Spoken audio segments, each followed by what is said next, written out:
Hello everyone. Today we are going to discuss third stage of statistical study, that is presentation of data. Today we will discuss about the bar diagrams and pie chart. We will discuss about diagrams. This is an overlook of the diagrams of the topics that we are going to discuss today.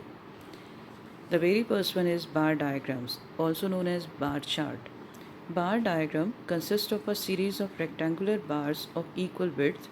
The bars stand on common baseline with equal gap between one bar and another. The bars may be either horizontal or vertical. The bars are constructed in such a way that their lengths are proportional to the magnitude or the frequency. Space between consecutive bars are equal. The bars are of equal width. Their width or breadth is same, but their length depends on the value. The very first topic, this is simple bar diagram, used to represent when items have to be compared with regard to a single characteristics.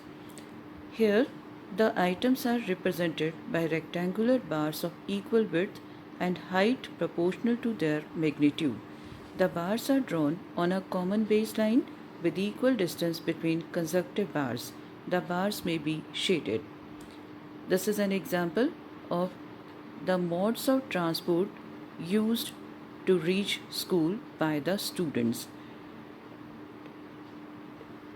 Give an overlook to this diagram that two students are going by bicycle, then 3 are by bus, 6 are by car, and 18 students are going to school by walking.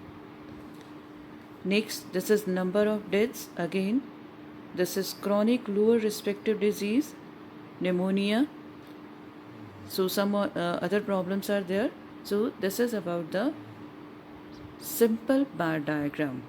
Next, subdivided or the component or staked or proportional bar diagram. The data have items whose magnitude have two or more components. Here the items are represented by rectangular bars of equal width and height proportional to magnitude. Then the bars are divided so that the subdivision in height represent the components. To distinguish the components from one another clearly, different shades are applied and an index describing the shades is provided. Component bars are drawn when a comparison of total magnitudes along with the components is required. As it is clear in the diagram that purple color indicates blood group O, green color blood group AB, then red blood group B, then blue, this is blood group A. So we have the total of the four, then subdivided. So this is about the subdivided bar diagram. Here is one more example. This is nursing degree courses. Again we have the girls as well as boy. Blue color depicts the boys and red color depicts the girls. This is an example showing the strength of students in nursing degree courses. Then percentage bar diagram. To represent items whose magnitudes have two or more components, the comparison of components are expressed as percentages of corresponding totals. The totals are represented by bars of equal width and height equal to 100 each, because the frequency is converted into percentage and the sum total will definitely be of 100. These bars are divided according to the percentage component. The different subdivisions are shaded properly and an index which describes the shades is provided. Percentage bars are useful in comparing percentage components. An example shows preference of the extracurricular activities the students in nursing courses based on gender. Now, it is worth mentioning that in case of percentage bar diagram, the length as well as the breadth of the bars are same. One more example is there. This is percentage of energy obtained fats. Red color depicts percentage of energy obtained protein, percentage of energy obtained from carbohydrates. So again, the length as well as the breadth of both the bars are same because here the frequency is converted into percentage. Next, multiple bar diagram, also known as compound bar diagram. When there are two or more different comparable sets of values, multiple bars are drawn, for example, imports and exports. The sets of rectangular bars of equal width with height proportional to the value are drawn.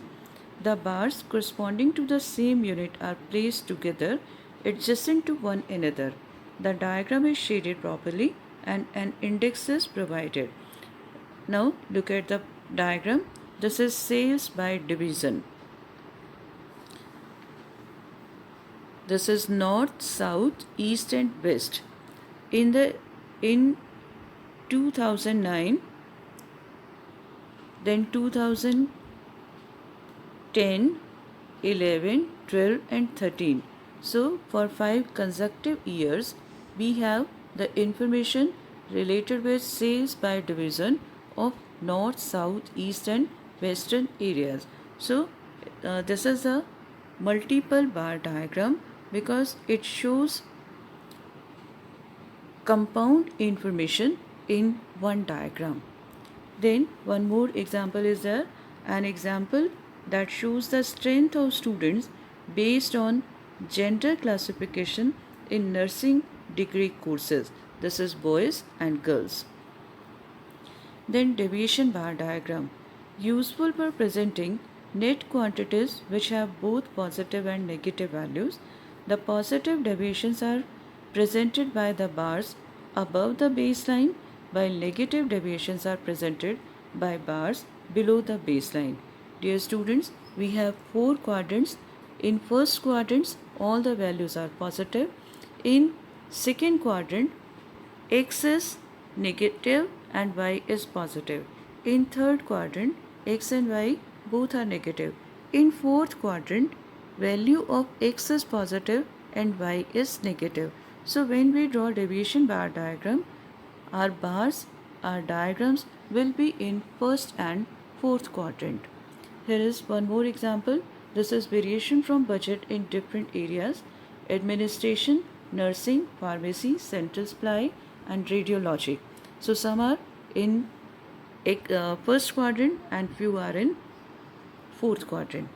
Next, one more example is there. This is sales and net profits. Again, it is very obvious that the negative values are in fourth quadrant and all the positive values are in first quadrant because the positive as well as negative values are depicted on the same diagram. That's why it is known as deviation bar diagram. Now, last topic. This is the pie diagram, also known as sector diagram, presenting discrete data of qualitative characteristics such as blood groups, RH factor, age group, sex group, causes of mortality or social group in a population, etc. The frequencies of the groups are shown in a circle. Degrees of angle denote the frequency and area of the sector. It gives comparative difference at a glance. Size of each angle is calculating by multiplying the frequency oblique total frequency by 360 degree. That is, size of each angle, also known as degree measure, is equal to frequency by total frequency into 360 degree. Dear students, please learn this formula that degree measure or size of each angle is equal to frequency by total frequency into 360 degree. Steps to make a circle. First, draw a circle of any radius. Find the center point of the circle. Draw a radius. Use a protractor to mark angles for the first pie slice. Now, this is very much clear. What is your favorite color? Blue. Frequency is 6, yellow 10, and correspondingly we will have sum total as 40. So when we find the size of angles, we will use the formula frequency by total frequency into 360 degree. So we will have 54 degree, 90 degree, 36 degree, so and so. And keep in your mind the sum total will be 360 degree, because the sum total of the angles around a point is 360. Now what will be the process? Draw a circle of any radius, then use the protractor to show the values. Now one more example is there. This is the items expenditure. First we need to convert it into percentage. First we will convert it into percentage, then we will use degree measures and then plot the values. This is pie diagram. Dear students, be careful. We generally first draw the highest angle, followed by the next, and so on, and it is plotted in a clockwise direction.